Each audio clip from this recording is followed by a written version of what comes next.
value.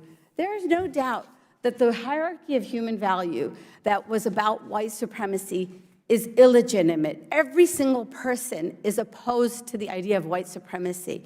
But we cannot replace an old hierarchy of human value with a new hierarchy of human value that demonizes children with this book, Whiteness is a Bad Deal, Signing a Contract with the Devil. What is the message in this? The message is the shaming of human beings. No child should be shamed. And why is this a threat to our democracy? Because we then have posters like this one in the Los Angeles School District. What does it say? F America, with KKK replacing the C. Because the idea is that our nation has become a white supremacist nation, and that is not true. That is not the reality, and we can see exhibited here today this poster also, F the police. This is an ideology that I call the woke army. It is an ideology of activists who are going through America's school districts and our communities, and what they are doing is a threat to democracy. What is the greatest threat that our children face today? It is the learning loss that has happened in our school districts. The department. And I wasn't planning to do this, but since it's been brought up, the Buffalo shooter, heinous, evil being, absolutely, there can be no excuse for it. But, you know, we hear a lot about right-wing extremists, but this guy was an admitted socialist who was thankful that the conservative movement was dead. He attacked Rupert Murdoch as a Christian Zionist, and he mentioned Ben Shapiro multiple times as with rather pejorative terms because of his Jewish heritage. That's evil.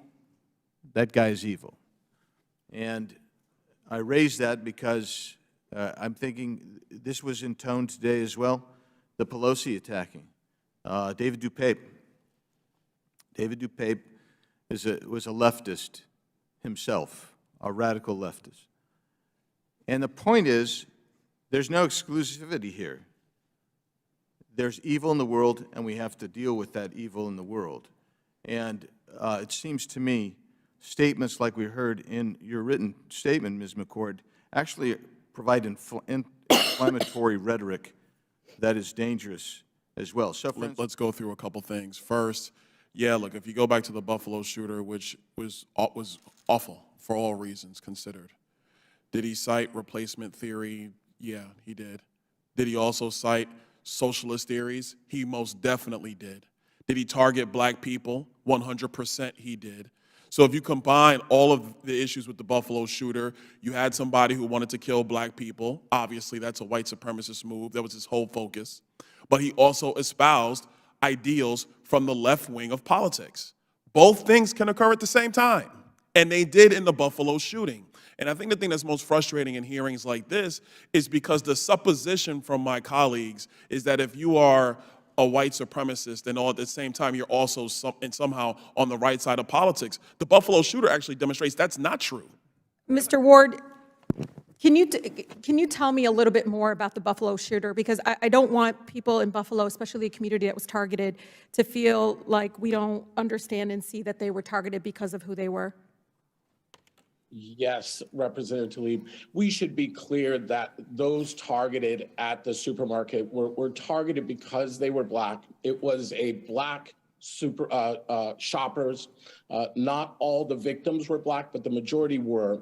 And we should understand that the killer himself identified himself as an ethno-nationalist, as a eco-fascist, and a national socialist, which is a reference to the Nazi Party in Germany.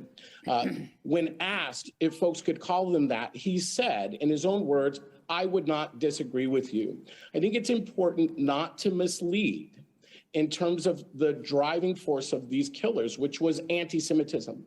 They were attacking a black population because they saw African Americans as puppets of a Jewish cabal, of a Jewish conspiracy.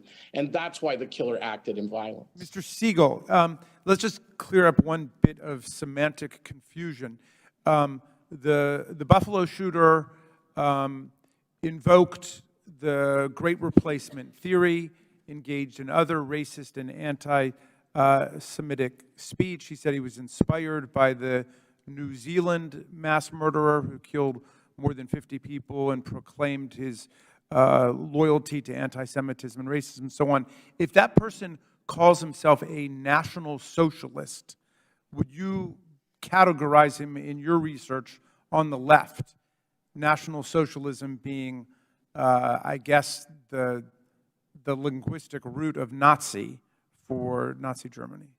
I think any sober look at the Buffalo Shooter's manifesto statements, and by the way, the symbols and names on his weapons, symbols of white supremacy, names of white supremacist shooters before him, would recognize that attack as clearly a white supremacist attack. Okay, good. I wanted to ask you about something that Ms. Nomani said, and there were some things she said I agreed with, there were some things she said I disagreed with, but she used the phrase of a woke army, and I just want to be clear about this because we've been focused on violence today. Is there such thing formally, literally, as a woke army that has ever killed anyone in a synagogue like the Tree of Life Synagogue or a church like the Mother Emanuel Church in Charleston, South Carolina, or a supermarket like the Tops Supermarket or a Walmart? Does a woke army exist as a violent threat to the American people? I'm not aware of any woke army other than in a semantic argument type of way. Okay.